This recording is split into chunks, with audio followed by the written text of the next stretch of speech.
I want to talk to you, young person. You've learned doctrines of sovereign grace. You read the Puritans. Congratulations.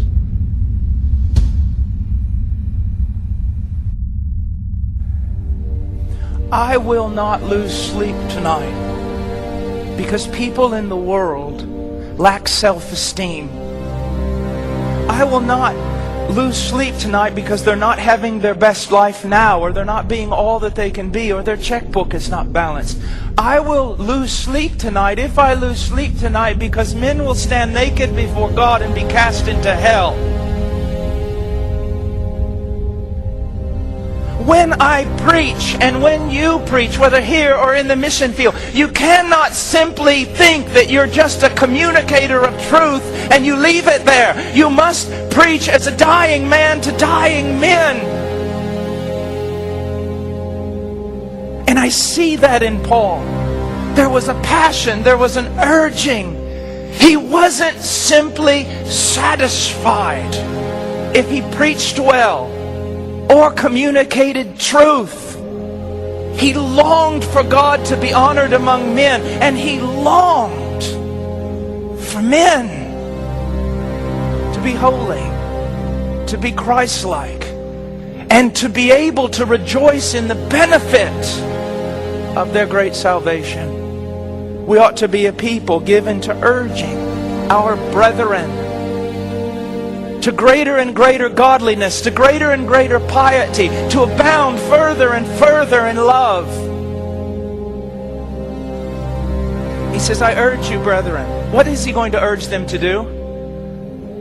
To do the most difficult, scandalous, in some cases, some would say preposterous thing a person could ever urge another person to do. To give their life away.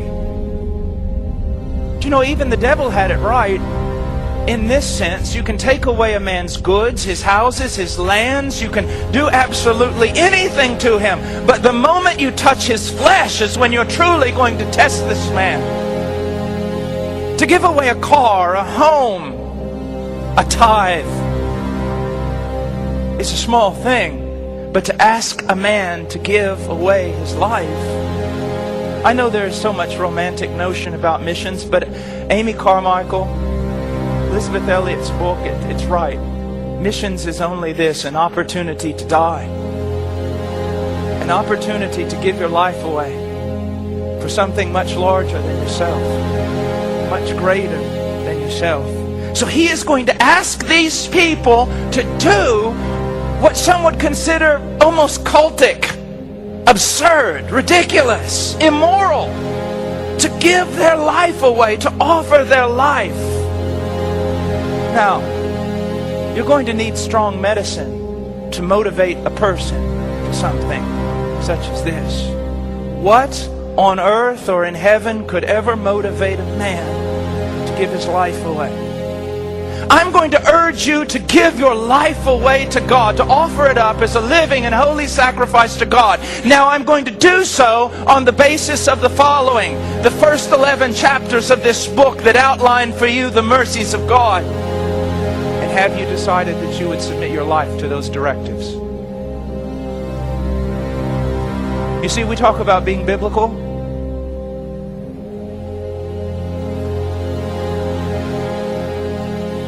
In our worship, have you gone through Scripture to discover what God desires out of worship?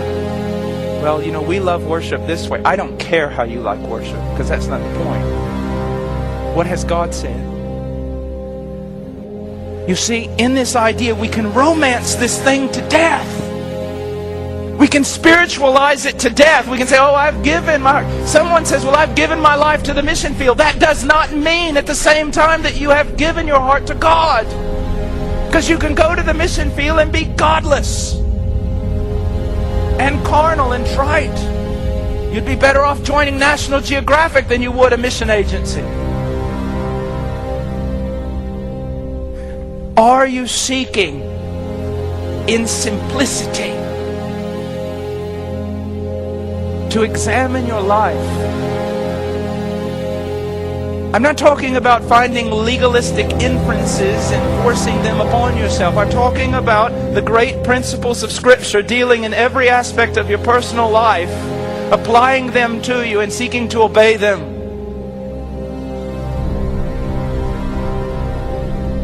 Let me ask you a question. If you go to the mission field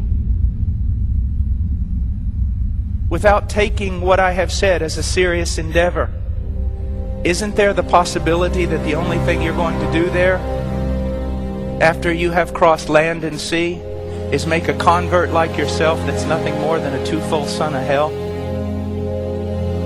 There isn't a whole lot of American Christianity, folks, that needs to be exported. Unless, like Ravenhill says, we put it on some kind of a raft and send it off to a lone island, and after it's going away from the dock, we all sing the doxology. If we're going to endeavor to work in missions, then we must be motivated by a God that we know, a gospel that we know. And we must be a people who have endeavored with great force to examine their lives in the light of Scripture and conform their lives to what Scripture says. How much of what you have, even the way you sit in a chair, is formed by those around you and not by Scripture?